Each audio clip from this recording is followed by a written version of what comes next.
One of hip-hop's most popular artists of the 90s died yesterday, known as Heavy D, real name Dwight Arrington Myers.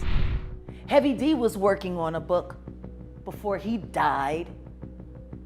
Kim Porter was working on a book before she died. And Al B. Sure was working on the documentary of his life. They have poisons that create heart attack and pneumonia-like symptoms. They told us Heavy D died from a blood clot.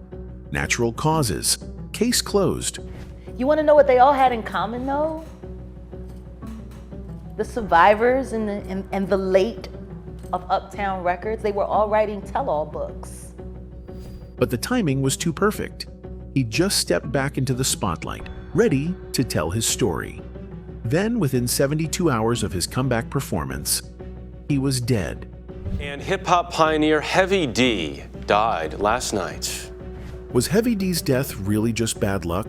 Or is there something much darker they don't want you to discover? Let's get into it. November 8th, 2011, Beverly Hills. A man who had just reclaimed his throne lay dying on a walkway outside his own home. The official cause: pulmonary embolism, a blood clot to the lungs, they said. Case closed.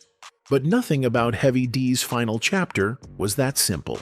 Just weeks before his death, Dwight Heavy D Myers had delivered the performance of his comeback, a show-stopping medley at the BET Hip Hop Awards that reminded everyone why he was once called the overweight lover of hip-hop.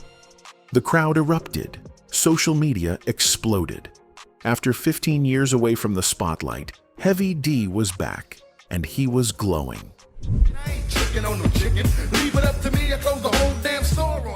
Then came London, the Michael Jackson tribute concert, his first international performance in over a decade. By all accounts, he was in his element, healthy, focused, ready to reclaim his legacy. Industry insiders were already talking about his next moves, new music, new deals, and yes, a book, a tell-all that would finally set the record straight about the golden age of hip-hop. But within 72 hours of touching down from that London flight, Heavy D was dead. According to the Los Angeles County Coroner's Office, Heavy D died of a pulmonary embolism, most likely brought on by deep vein thrombosis, a blood clot formed during his return flight from London. He also suffered from heart disease and reportedly had pneumonia, though the coroner said it didn't contribute to his death. There was cough syrup in his system, but again, it wasn't enough to matter. That was the official story. Clean, scientific, logical. But for many who knew him, or even just followed the industry, none of it sat right. Not the suddenness, not the timing, not the eerie similarities to what had happened to others connected to Uptown Records. Heavy D was working on a book before he died. Kim Porter was working on a book before she died. And Al B. Sure was working on the documentary of his life. At the time of his death, Heavy D was reportedly working on a tell-all book, something that could have exposed major figures in the industry, including Diddy. And if that sounds too speculative, consider this. Andre Harrell, who founded Uptown Records and gave Heavy D his start, also died from a heart attack. So did Kim Porter, Diddy's ex and longtime confidant, who also had pneumonia-like symptoms. In fact, Kim's initial coroner report allegedly ruled her death a homicide before it was quietly revised. Then there's Al B. Sure, another Uptown artist, who slipped into a coma shortly after teasing a documentary, and only recently came out of it. That's 4 people, all tied to the same label, the same inner circle, and the same mogul, gone, or nearly gone, within just a few years. And all were either writing, preparing to speak out, or re-emerging publicly. When you lay it all out, it's hard not to ask, what really happened to Heavy D? Because this wasn't just another celebrity tragedy. This was a man who'd reinvented himself, who'd cleaned up his life, who had lost over 135 pounds, become a father, stepped into executive leadership, and turned down toxic deals. Even if the money was good, he was careful, selective, focused, and then suddenly, he was gone. Just like that, face down on a walkway, at 44 years old, after a successful show, with new projects lined up, with no history of drug abuse, no warning signs, no health crisis visible to the people closest to him. The official report says it was just his body, but the whispers, especially from insiders, say it might have been something else entirely. And once Jaguar Wright spoke out, those whispers turned into fire. As soon as the news of Heavy D's death broke, the media scrambled to explain it away. A pulmonary embolism, they said, a blood clot triggered by a long flight. But the public wasn't buying it. Because when someone dies that suddenly, that young, and with that much left to do, people start asking questions. And the questions came fast. The first wave of speculation focused on life insurance and financial motives. Some insiders whispered that there were undisclosed policies, big ones, and potential beneficiaries who stood to gain a lot if Heavy D were gone. He had assets, royalty streams, a condo in Beverly Hills. And just as important, he had been a powerful name in the business, not just as an artist, but as an executive, the kind who knew where the bodies were buried. Others took the rumors even darker. They believed Heavy D had been poisoned, that the clot wasn't natural, that someone tampered with his health, slipped something into his system that mimicked natural symptoms but left no trail. Jaguar Wright wasn't the only one hinting at it, but she was the loudest, and she made it clear. People like Heavy D didn't just fall over without help, not when they were about to publish books, not when they were ready to tell everything they knew. You know, they have poisons that create heart attack and pneumonia-like symptoms. There were also drug-related theories floating around, likely seeded by those who wanted to discredit his legacy.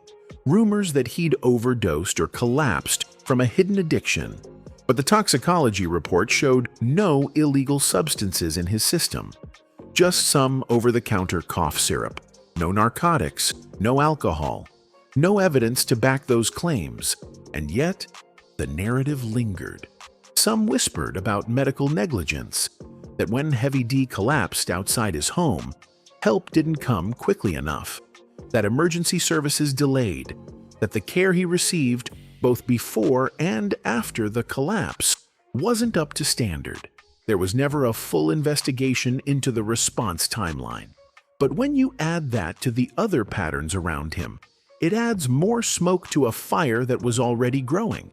And then came the more abstract theories: stress, pressure, and burnout. Some said Heavy D had been pushed too far, that his return to music, his performances, his unfinished book, and the power plays behind the scenes had taken a toll, that the smile he wore on stage masked the exhaustion underneath, that the industry he helped build was now working against him.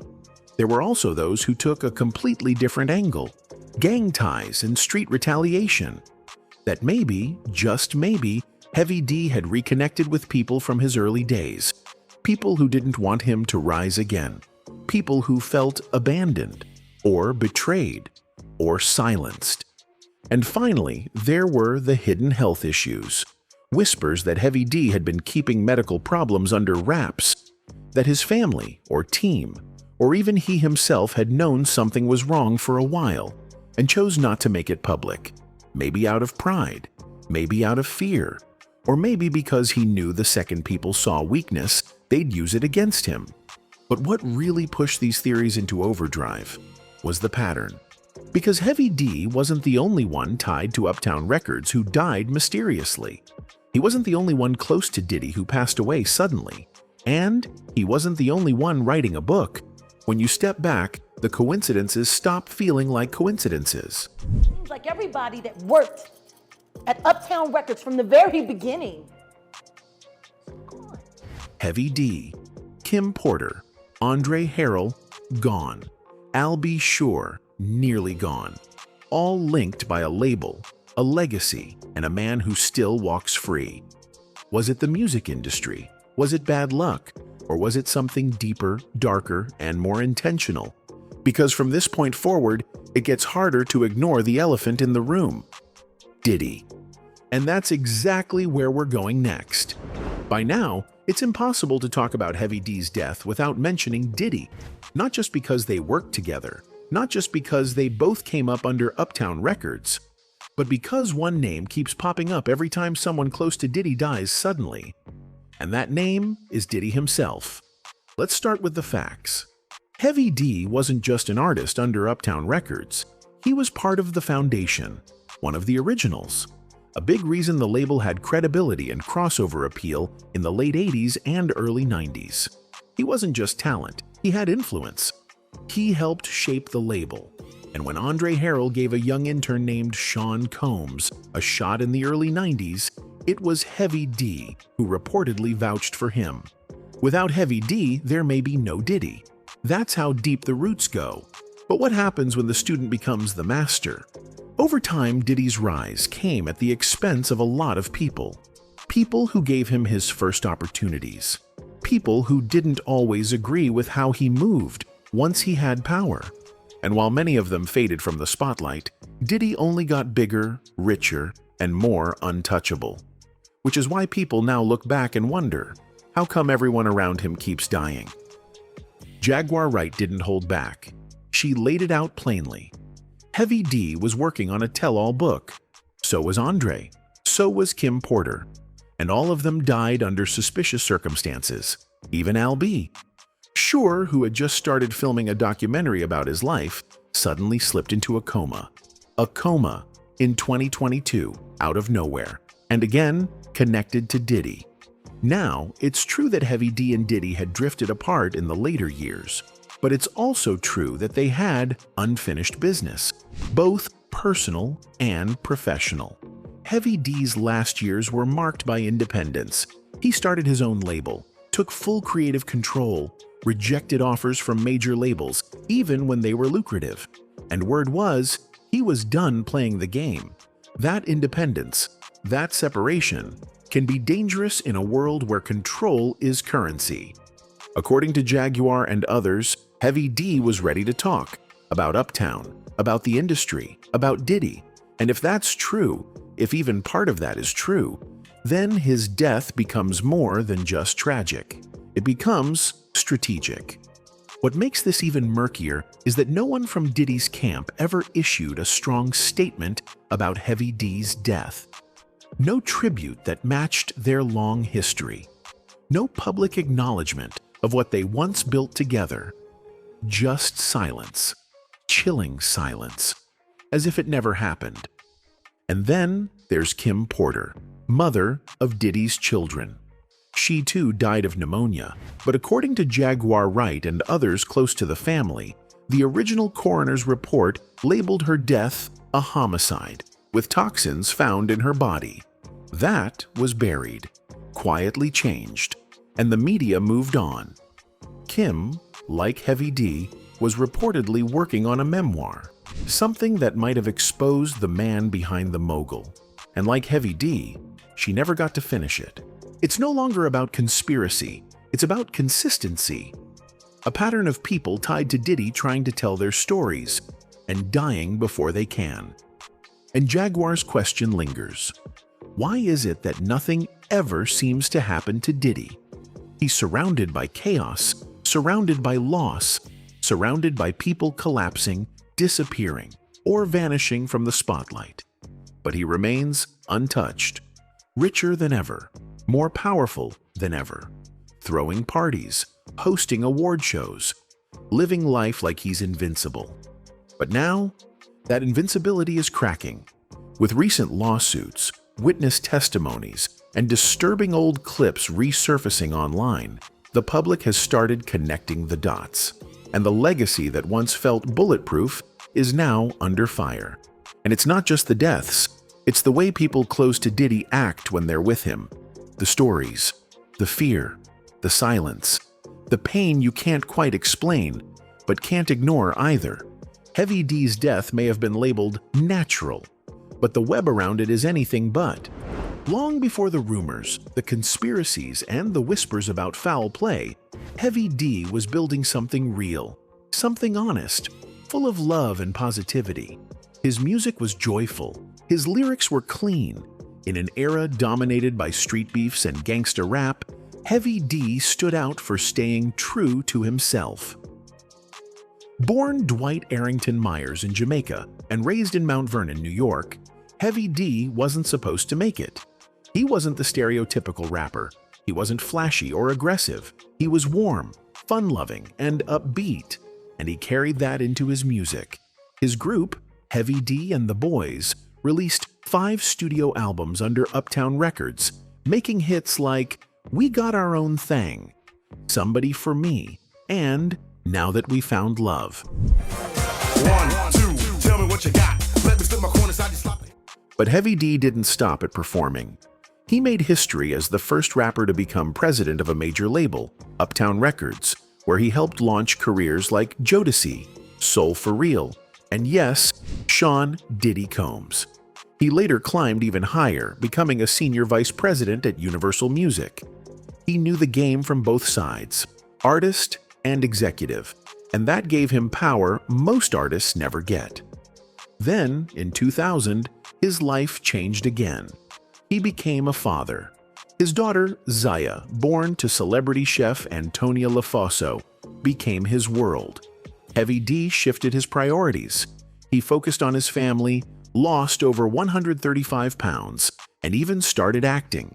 He appeared in TV shows like Boston Public, The Tracy Morgan Show, and Law and Order, SVU. He left music behind, not because he failed, but because he outgrew it. He told Consciousness magazine that he had plenty of music sitting in vaults, but he didn't want to release anything unless it met his standards. During this time, his brother, Floyd Myers, also his manager, said Heavy D would turn down huge offers if the business deal didn't feel right. But the passion eventually returned. In 2008, he came back with a reggae-inspired album called Vibes, which earned him another Grammy nomination. Then in September 2011, just months before his death, he released Love Opus under his own independent label, Stride Entertainment. He was finally his own boss again. He even told Billboard, "I'm the captain of my own ship." And he was setting up for a second act, a comeback, performances, books, freedom. Until November 8, 2011, when it all ended on that walkway. But the story didn't stop there, not even close. Because what happened after Heavy D's death revealed an entirely different kind of betrayal. One that didn't come from the industry, but from inside his own family. In May 2013, a year and a half after his death, his brother Floyd filed paperwork in court to become executor of Heavy D's estate.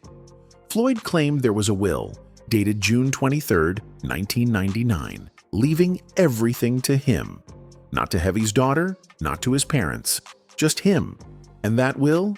It was signed and notarized, but it was written before Zaya was even born. At first, no one contested it, not even Zaya's mother, Antonia. The family agreed Floyd could handle the estate for now, and that all the money, royalties, pensions, Social Security, would eventually go to Zaya when she came of age. But that's not what happened. Floyd sold the Beverly Hills condo for $1.7 million. After paying off the mortgage and fees, the estate received $140,000. Floyd got another $140,000 as co-owner. Zaya? She got just $17,000. And Floyd wasn't done. He also paid himself $20,000 as executor and started dipping into estate funds for questionable expenses. He bought appliances, covered household costs, and paid bills the court had already denied. It wasn't long before Antonia suspected something was off. She demanded the records, and what she found was shocking. Over $100,000 had disappeared, with no clear trail of where it went or why. Floyd had his hand in the cookie jar, using estate money like it was his own. Even though the condo was split 50-50, he was using 100% of the estate's funds to pay for everything. and not a dime more went to his niece. In March 2020, a judge stepped in. Floyd was removed as executor and ordered to hand over all documents and assets. Antonia was appointed to take over, and now she ensures Zaya receives 100% of her father's royalties and long-term assets. Heavy D's death robbed the world of an icon, but this battle almost robbed his daughter of her future. And all of this, from the suspicious death, to the missing money, to the silence from those who once praised him, raises one painful, haunting question. Did someone want Heavy D gone not just to silence him, but to take what he left behind? If there's one thing everyone agrees on, it's this. Heavy D didn't look like a man about to die. In fact, he looked better than he had in years. Leaner, happier, more confident. After nearly a decade away from music, he had returned to the stage with something to prove, and something still to say. In October 2011, just 1 month before his death, Heavy D gave what would become his final performance, a high-energy medley at the BET Hip Hop Awards. For many fans, it was like seeing a long-lost friend come home. He smiled, danced, rapped. He owned the stage like no time had passed. A few weeks earlier, he had traveled to London to perform at a Michael Jackson tribute concert.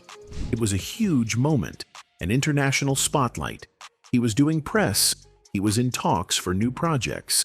He was building something again. Then came the return flight. Doctors say that long flights can increase the risk of deep vein thrombosis, and that's what the coroner listed as the cause of his pulmonary embolism. But people close to Heavy D weren't convinced. He'd been active, careful, focused on health, and he was surrounded by projects that never got finished, like his book. On November 8, 2011, Heavy D collapsed outside his Beverly Hills condo. He was rushed to Cedars-Sinai Medical Center, where he was pronounced dead. Just like that, gone at 44. But the real heartbreak came not just from the loss, but the silence that followed. No industry tribute. No justice for the shady estate management. No final words from the people who owed him everything, including Diddy. So maybe this wasn't just a man dying early. Maybe it was a man being erased quietly, like so many others who tried to speak out, who tried to take back control, who wanted to leave behind more than music, but truth. And truth always makes somebody uncomfortable. Anyway, that's it for this video, folks. Bye!